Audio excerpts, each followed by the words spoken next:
नमस्कार मित्रों, मैं वास्तुशास्त्री आनंद शर्मा। आज हम डिस्कस करेंगे 30 बाई 45 में पूर्ण वास्तु अनुरूप घर कैसे बना सकते हैं।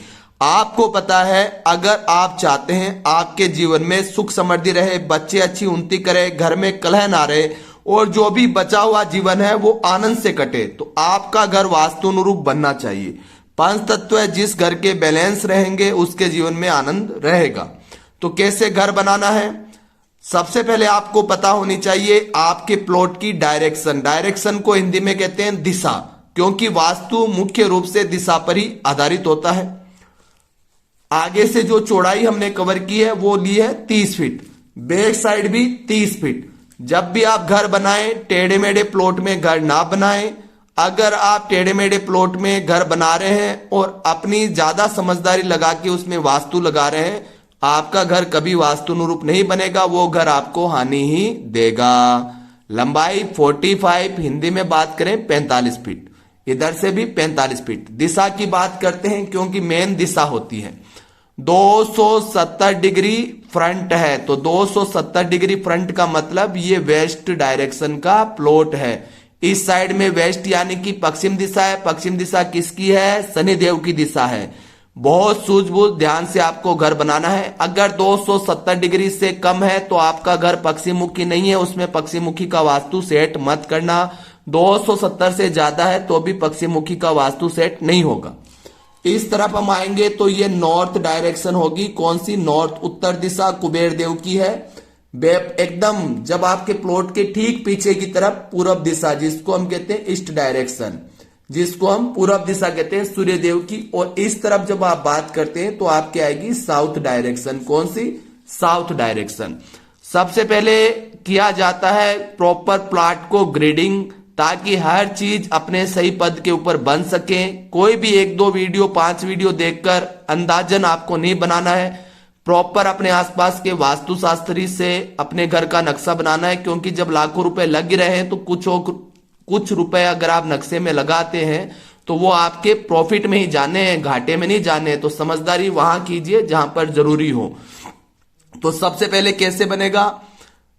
चारों तरफ आपके ओपन स्पेस छोड़ा गया, आप देख रहे हैं, ताकि अच्छा वेंटिलेशन रहे। मेन एंट्री की हम बात करते हैं, उससे पहले आपको फ्रंट के अंदर एक बरामदा देखने को मिलेगा। यहां पर आपके बरामदे के ये जो कॉर्नर रहेगा, इस कॉर्नर से आप प्रॉपर ऊपर जाएंगे। ये कौन से कॉर्नर में सीढ़ियां दी गई है? नर्तज्ञ कॉर्नर के अंदर। नर्तज्ञ कॉर्नर के अंदर आपकी प्रॉपर सीढ़ियां आ जाएगी। उसके बाद में जो एंट्री का मेन गेट होगा, जिसको हम W4 का मेन गेट कहते हैं, कौन से कितने डिग्री पर आएगा? ये 265 से 270 डिग्री के बीच में आएगा, जिसको हम पुष्पदंत का मेन डोर कहते हैं।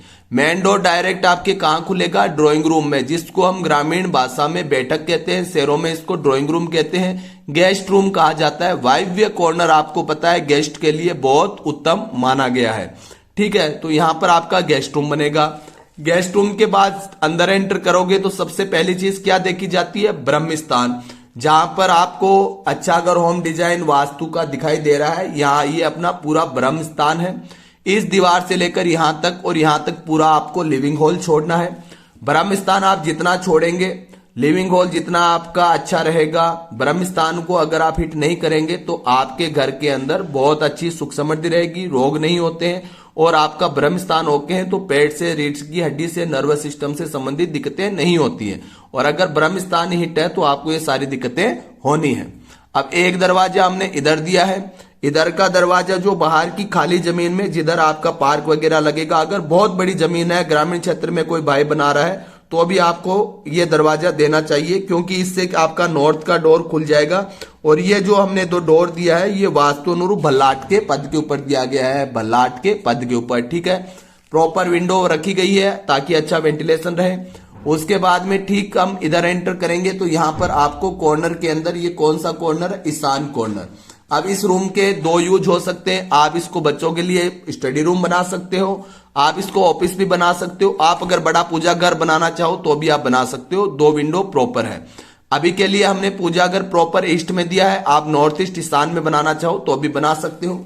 उसके बाद में आप इधर एंटर करोगे आग्नेय कॉर्नर के अंदर, अग्नि के कॉर्नर के अंदर आप देखोगे जिसको हम साउथ ईस्ट कहते हैं। अंदाज से साउथ ईस्ट नहीं मानना है कि हमने इधर साउथ ईस्ट बना दिया तो आप अंदाज से साउथ ईस्ट, प्रॉपर ग्रिडिंग करनी है। मैं आपको स्टार्ट से समझा रहा हूं, कंपास का स्क्रीनशॉट लेके। घर बार बार नहीं बनता है, एक बार गलती कर ली फिर तोड़ फोड़ पूरी जिंदगी करते रहना। कितने डिग्री पर? 130 से 140 डिग्री के बीच में आपका साउथ ईस्ट आएगा। यहां पर बनेगी रसोई, रसोई बनेगी। रसोई घर यथास्थान बनाओगे, घर की महिलाओं का स्वास्थ्य ठीक रहेगा। बैक साइड में जाने के लिए हमने S3 का डोर दिया है। कोई भी डोर घर के निकालो, हमेशा वास्तु अनुरूप निकालना है, अंदाज से नहीं निकालना है। अगर यही डोर आप इधर दे देते तो अग्नि का डोर हो जाता, पूरा वास्तु गड़बड़ा जाता। S3 S4 का डोर आप निकाल सकते हो। इधर एंटर करोगे, यहां पर हमने डाइनिंग एरिया दिया है, प्रॉपर आप खाना वगैरह खा सकते हो आराम से यहाँ बैठ के, और महिलाओं को भी आसानी रहेगी सर्व करने में। प्रॉपर विंडो दी गई है। इधर एंटर करोगे, यहाँ पर आपका पूजा घर बन जाएगा प्रॉपर ईस्ट में। आप चाहो तो मैंने आपको बताया नॉर्थ ईस्ट में भी दे सकते हो। ठीक है, सोफे वगैरह आपके यहाँ पर सेट हो गए। उसके बाद इधर आओगे, प्रॉपर साउथ में आपको एक रूम और देखने को मिलेगा, प्रॉपर वास्तुनुरूप रहेगा। एक विंडो यहाँ पर रहेगी। अब साउथ और साउथ वेस्ट के बीच में, साउथ साउथ वेस्ट के अंदर, साउथ साउथ वेस्ट कितने डिग्री पर आता है नोट कर लो फटाफट, वीडियो सेव कर लो, लाइक कर लो। कोई भी तरह का आपका सवाल हो तो आप कमेंट में पूछा करें। तो नीचे आप देखोगे 200 से 215 डिग्री के बीच में आपका साउथ साउथ वेस्ट आ रहा है। तो यहां पर आपका कॉमन लेटरिन बाथरूम बन गया। तो ग्राउंड फ्लोर प्रॉपर आपका वास्तु अनुरूप है। नेक्स्ट टाइम जब भी वीडियो बनाएंगे इसका फर्स्ट फ्लोर का भी प्लान आपको समझाया जाएगा कि कैसे फर्स्ट फ्लोर पर आप अटैच लेट बाथ के साथ में भी बना सकते हैं। तो इस तरह से प्रॉपर वास्तु को फॉलो करो। काफी लोग जैसे लेट बाथ ईशान में बना देते हैं, अपनी मर्जी से रसोई घर नॉर्थ में बना देते हैं, सीढ़ियां इधर बना देते हैं या सीढ़ियां इस तरफ बना देते हैं। ऐसी गलती मत करो, लाखों रुपए लग रहे हैं। जीवन में अगर सुख शांति चाहनी है आपको तो पंच तत्व बैलेंस करके अच्छा सा घर बनाओ। आज के लिए इतना ही। जय हिंद, धन्यवाद।